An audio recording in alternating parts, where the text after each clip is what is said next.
This is Kate Crane from England, United Kingdom, filming for Gel Press. Welcome to my video. Today I'm going to be showing you how I created these shabby but pretty multicoloured, multi-layered backgrounds, just simply using paint on the gel press, but I've also used quite a lot of the Caramel texture plates to pull off bits of every layer so that you get lots and lots of nice light layers and allows you to build up these colourful backgrounds without making mud. Then in part 2 I'm going to show you how I turn this into a full-size journal page using all my little tips and techniques for finishing off backgrounds using my newly designed stamps for Caramel Studio. Thank you so much for watching. Today I'm using my 8x10 gel plate. I've also got my Ranger tag size gel plate which I'm going to use as a palette.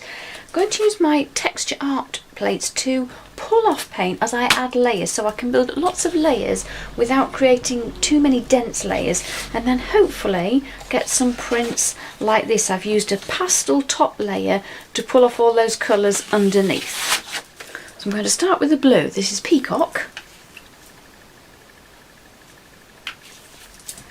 And I'm using a palette so that I can get even paint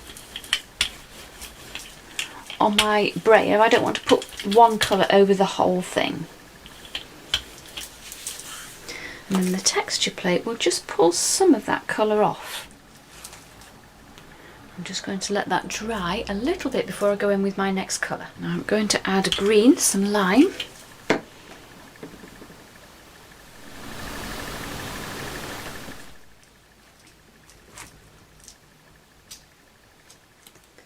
I'm going to go on with a darker colour now, a fuchsia.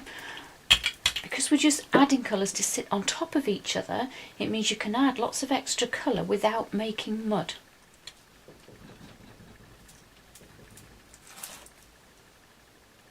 Now a nice strong red, some ruby.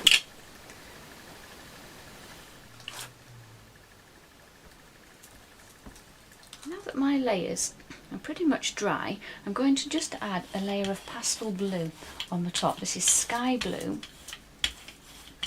and this time I'm going straight on.